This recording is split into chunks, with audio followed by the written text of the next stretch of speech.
fiery horse with the speed of light, a cloud of dust, and a hearty hi-yo silver, the Lone Ranger.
With his faithful Indian companion Tonto, the daring and resourceful masked rider of the plains led the fight for law and order in the early western United States.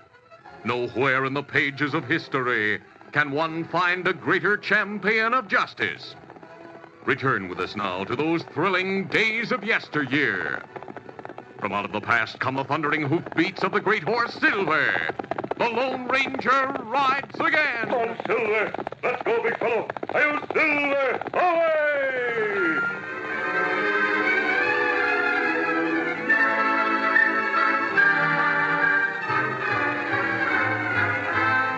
When Deputy Pete McCool captured Knife Jackson and brought him to the jail in the town of Unity, the killer bragged that iron bars couldn't hold him. The night following his conviction, Deputy McCool was in the jail guarding the prisoner. Outside the building, a boy from the Unity Hotel was approaching with food. The boy didn't see the two men who moved toward him in the darkness, but suddenly, a gun barrel hit his head. He fell to the ground unconscious. The man who had struck him turned to his partner and said, "All right, Dovey. Now we'll go to the jail." I'm with you, Rich.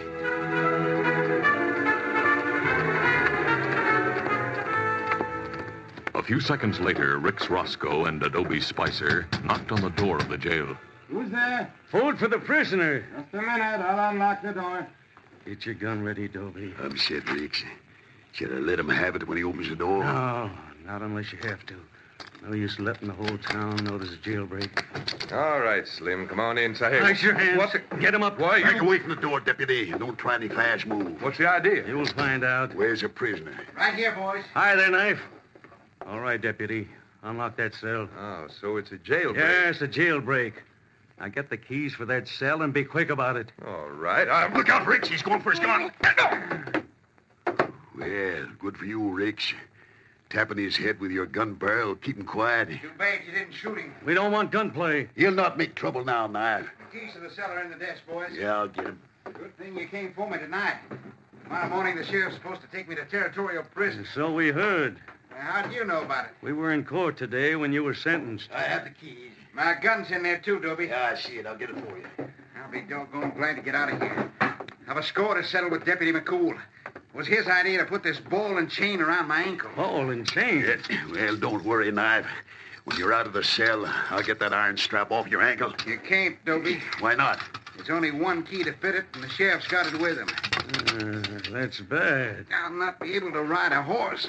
We'd better get a wagon for you. I saw a two-horse wagon at the hitch rail in front of the general store. Tried to bring it to the back door of the jail without being seen. All right. Where'd you two leave your own horses? Back of the jail. They're all set to travel. Yeah, here's your gun. Yeah, I'll use it to blow that deputy's head off. Oh, hold it. Huh? You want to bring the whole town here? No. Gun plays out. We'll shoot if necessary to make a getaway. You can't let that law dog live. He's seen you and Rex. He'll identify you. Posses will be out looking for us as soon as the break's discovered. Yeah, that's so. We've got to fix it so McCool can't talk. All right. We'll take him with us. I'll tie and gag him while he's unconscious. When Rex gets here with the wagon, you drive it. We'll throw McCool in the back, get our horses, and follow you out of town.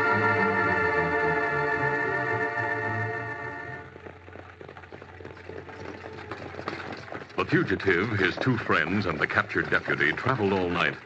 Lying on the floor of the wagon, McCool struggled to loosen the ropes around his wrists. At daybreak, they halted in the woods. Hold it. Rix helped Knife from the wagon while Adobe unhitched the horses. This blasted pole. I've got to get rid of it somehow. Take it easy, Knife. Easy? How'd you like to be chained to a dead weight? I've got to get free of it. I got a file in my saddlebag. I'll use it on that chain. It'll take a long time to file through What's it. the difference? We'll be here all day. Now sit down here, Knife. I don't know why you two are so set on traveling by night. The law has nothing on Dobie and me. We want to keep it that way. Afraid to be seen with me. We huh? took a big chance when we broke you out of jail. If you're recaptured, we're likely to go to territorial for helping you escape. Yeah, he's right, Knife. You two have killed and robbed as many men as I have. The law The says law that- doesn't know anything about us. You see, we've never been loco enough to leave witnesses to identify us. There's one witness who'll identify you. Who? Deputy McCool. We're a long way from Unity now. Let's get rid of him. Not yet. Why not? If you shoot him here, the body's sure to be found. Well, what about it? If there's no body, there's no murder. Tomorrow, we'll be traveling along the rim of a canyon above Thief River. That's where we let him have it. Good idea, Dobie. We'll toss the body into the river. Right. All right, boys. If that's the way you want it. Well, now you're being sensible, Knife. I'll get the file from my saddlebag and go to work on that chain.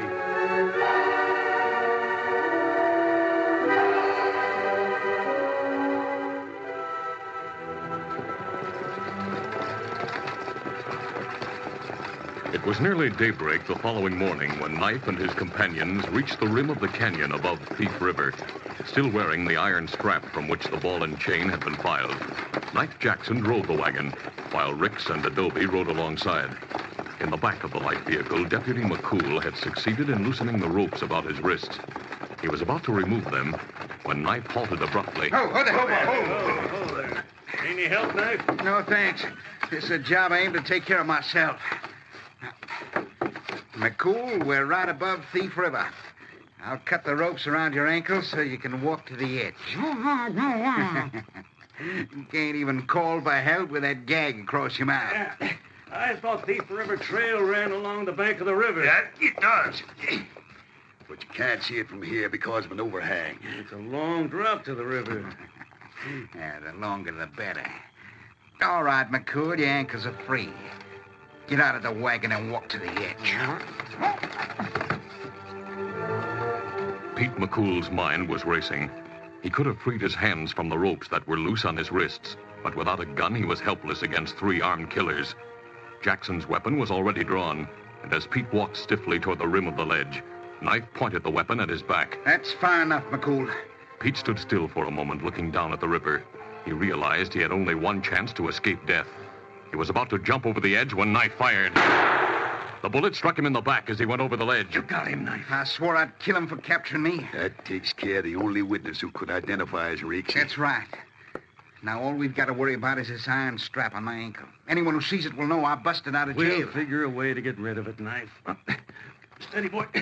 Now, let's clear out of here. Now, where's this trail lead? Well, to the hills above the town of Sharpsville. And let's get going. Get up! Get up! Get up there. Get up.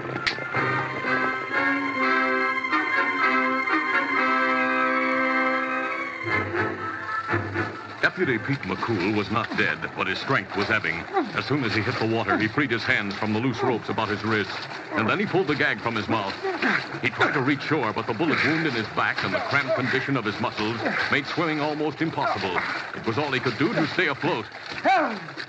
Help! He called for help, but even as he shouted, he had little hope that anyone would hear him. Help! Help! The The Lone Ranger and Tonto were camped a short distance from the river's edge. At the sound of the gunshot, the masked man had thrown aside his blanket. Tonto, that shot sounded as if it were fired by someone on the rim of the canyon. That's what me think, Kimasabi. Listen. Someone called for help. Come on, Tonto. We go to the river's edge.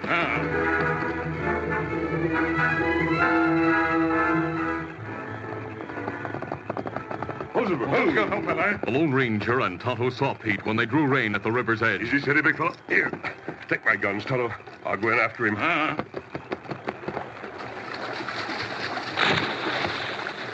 An instant later, the masked man was in the water. In a short time, he reached Pete's side. He grabbed the deputy and started back toward shore. But before they reached it, the wounded man lost consciousness. At the water's edge, Tonto was waiting to help the Lone Ranger. Thanks, Tonto. Him alive? Yes, but he's unconscious. Him have bullet wound in back. Hit in the shoulder.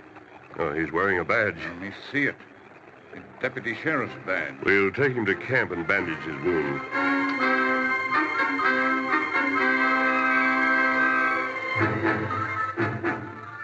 It was an hour later when Pete McCool regained consciousness.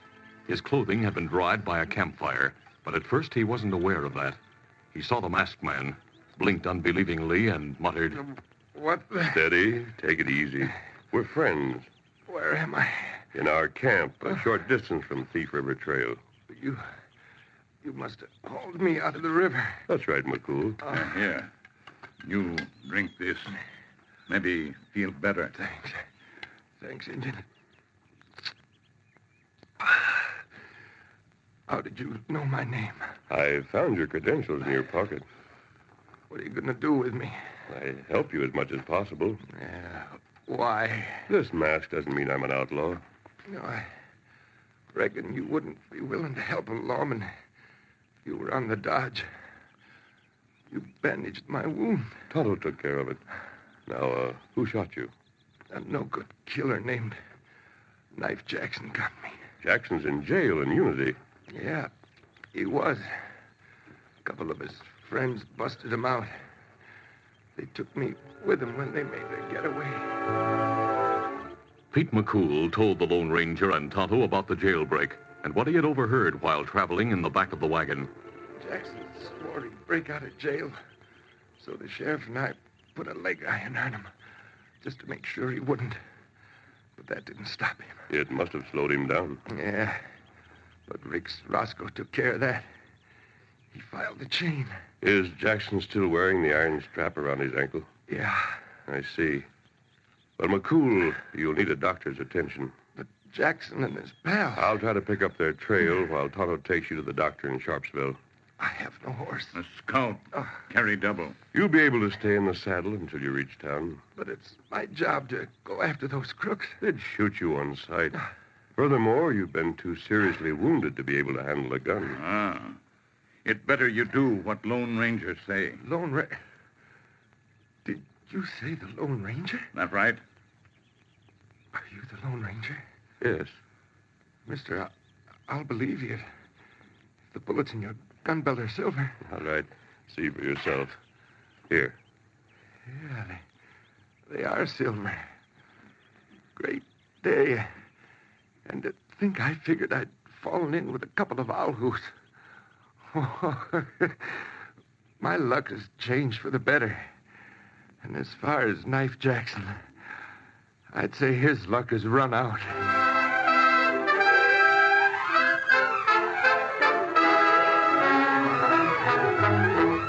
The curtain falls on the first act of our Lone Ranger adventure. Before the next exciting scenes, please permit us to pause for just a few moments.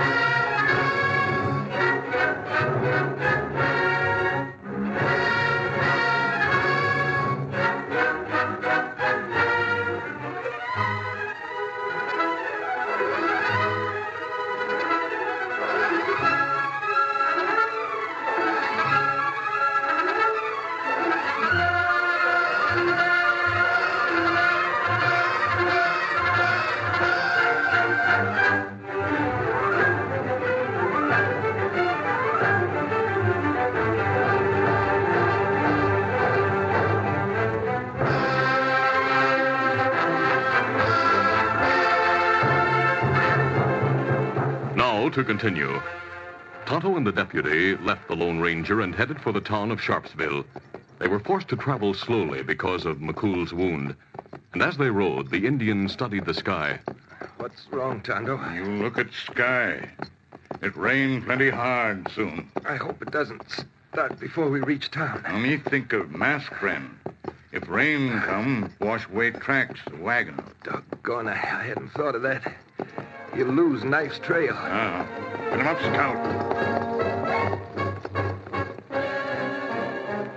Meanwhile, Knife Jackson and his two companions had halted the wagon in front of a large cave, where they ate a hot meal for the first time since the jailbreak.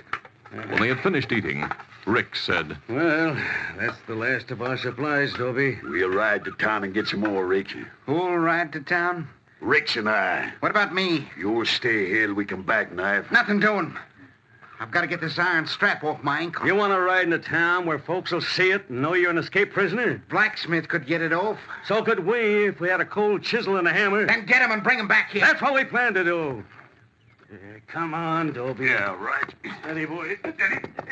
Come on, get in there. With his back resting against a boulder, Knife Jackson watched his friends mount and ride away. The overcast sky reflected his own gloomy mood. The escaped killer frowned as he considered his predicament.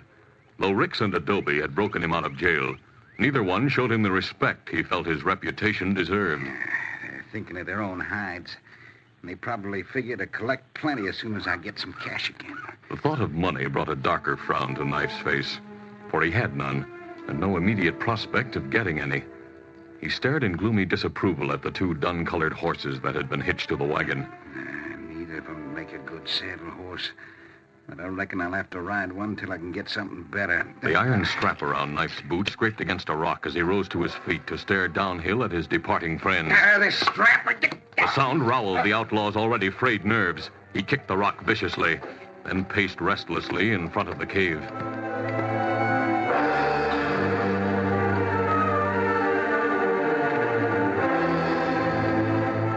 Ricks and Adobe bought supplies in the general store in Sharpsville. Then they went to the blacksmith shop where they purchased a hammer and a cold chisel. As they were about to leave the shop, a storm broke.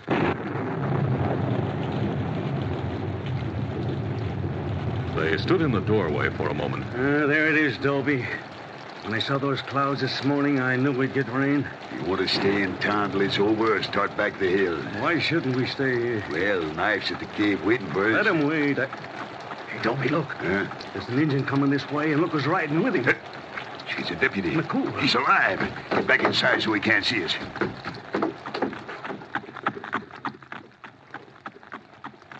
Knife didn't kill him. McCool can identify us. He's likely to telegraph our description to every peace officer in this part of the country. The law will be looking for us as well as Jackson. Let's see where the engine's taking him. Yeah, I'm with you. If we move fast, we'll be able to keep him inside.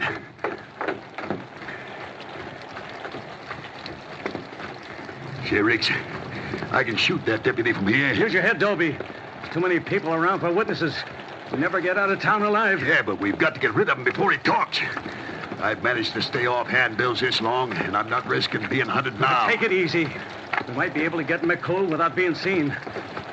The Redskins stopped at that house at the edge of town. Yeah. There's a sign in front of it. Well, at least it's not the sheriff's office. We'll move closer and wait for a chance to gun the deputy. What about the Redskin? If we have to, we'll shoot him, too.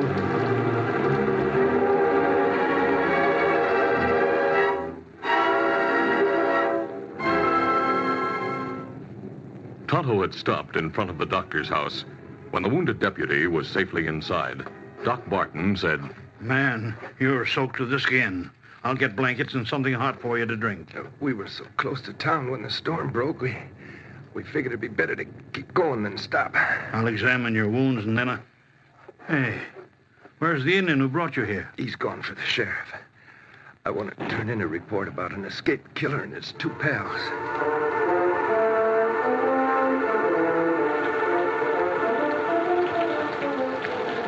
Ricks and Adobe had reached the side of the doctor's house when they heard the door open.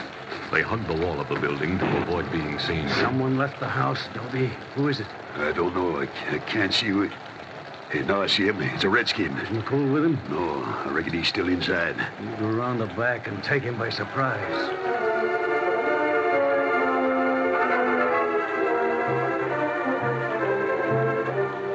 Tonto found the sheriff inspecting some gear in a saddle shed behind his office.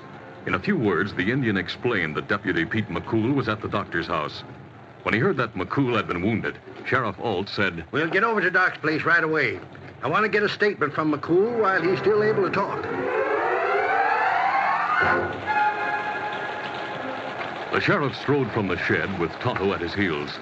The lawman had chosen the shortest route to Doc Barton's house. He passed the back door of the cafe and was approaching the rear of the doctor's house when Tonto saw two men cautiously opening the doctor's door. It looks like Doc's got two more patients. Them fella draw guns. You're right. Come on, Tonto. We'll get him before they start trouble.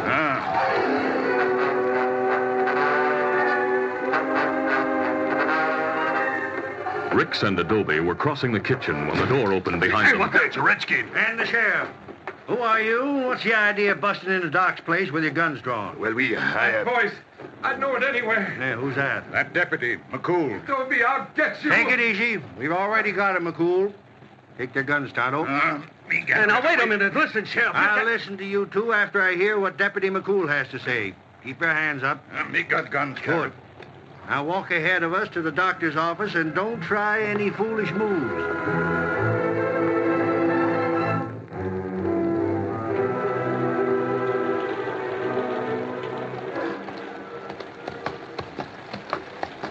Meanwhile, in the hills above town, the Lone Ranger had tried to cover as much ground as possible before the rain washed out the wagon tracks. When at length the wheel marks disappeared, he was only a short distance from the cave that sheltered Knife Jackson. The masked man knew the cave was ahead. He intended to go there, change to dry clothing, and wait out the storm. As he approached the cave, he saw the wagon outside and stopped abruptly. Oh, easy. Steady, big fella. Inside the cave, Knife Jackson had been waiting impatiently for Rix and Adobe to return from town. He was standing just inside the entrance, watching the trail, when he saw the masked man coming. A glance at Silver was all the escaped killer needed. There's the finest saddle horse I ever saw. Here was a chance to get a magnificent horse and whatever loot the masked man carried. For Knife was sure that the newcomer was an outlaw like himself. He drew his gun. Then suddenly the stranger stopped. Knife realized that he had seen the wagon and was about to seek cover. He shouted, You there, you're covered. Inside the cave. Get your hands up and move this way. That's it. Bring your horse with you.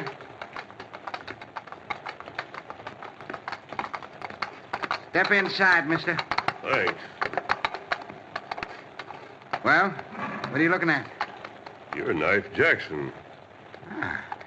You know me, huh? Yes, I know you. I've seen your face on handbills. You're not seeing me at my best. It was a time when I rode good horses and carried plenty of cash. Thanks to you, I'll be on top of the world again. Oh? What do you mean? I'm taking your horse, likewise your guns and whatever cash you're carrying. You haven't questioned my mask. Why should I? We're both dodging the law. Unbuckle your gun belt and drop it to the ground. Knife held his weapon steady. The Lone Ranger looked about the cave for Rix and Adobe. When he saw that he and the escaped killer were the only ones in the cavern, he dropped his hands as if to obey the outlaw's order. But suddenly he threw himself aside and shouted, Take him, Silver! The stallion charged the killer, throwing him off balance. He fired as he fell, but his shot struck the ceiling. Before he could shoot again, the Lone Ranger's Colts were in his hands. A silver bullet smashed Knife's revolver. All right, Silver. Steady, big fella. Oh, my hand. You're not hurt. On your feet. You smashed my gun. That's right. That horse, if he hadn't charged me... You're lucky you didn't try to mount him. All right, mister, I gambled and I lost. What are you going to do about it? Take you into Sharpsville and turn you over to the sheriff. Sheriff? You turn me over to the sheriff? Try that and he'll put both of us in jail. You may be surprised. You're the one who's due for a surprise, mister. I'll go with you, but I'm warning you, I have friends. They're on their way back from town right now. We'll probably meet them on the trail. And when we do, they'll kill you. I'll take that chance. Get going.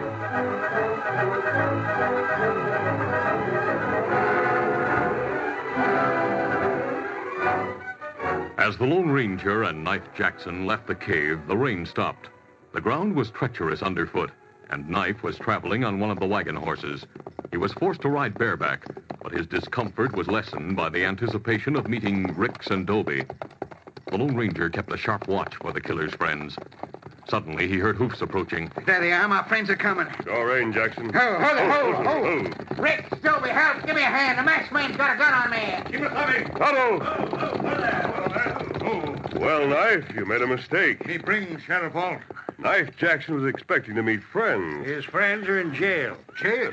Rix and Dobie? That's right, Jackson. And to save their hides, they told us where to find you.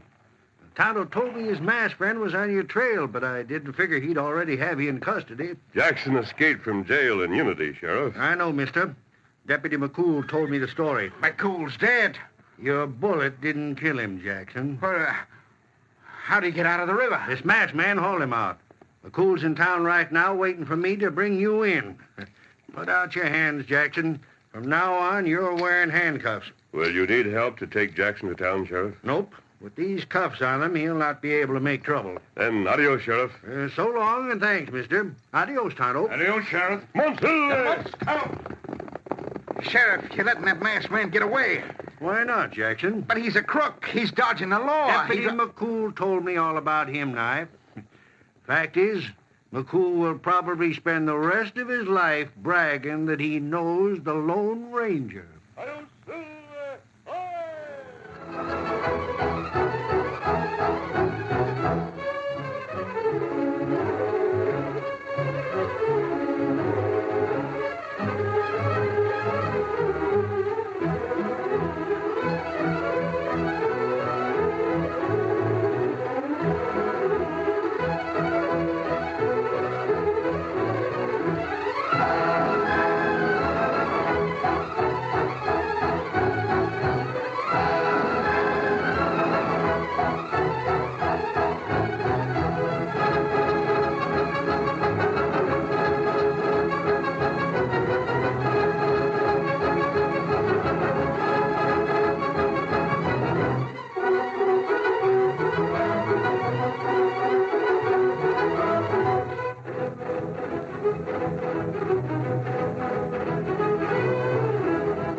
This is a feature of the Lone Ranger Incorporated, created by George W. Trendle, produced by Trendle Campbell Muir Incorporated, directed by Charles D. Livingston, and edited by Fran Stryker.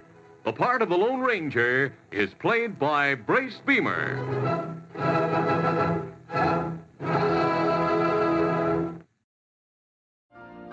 You've been listening to the OTR Gold Network.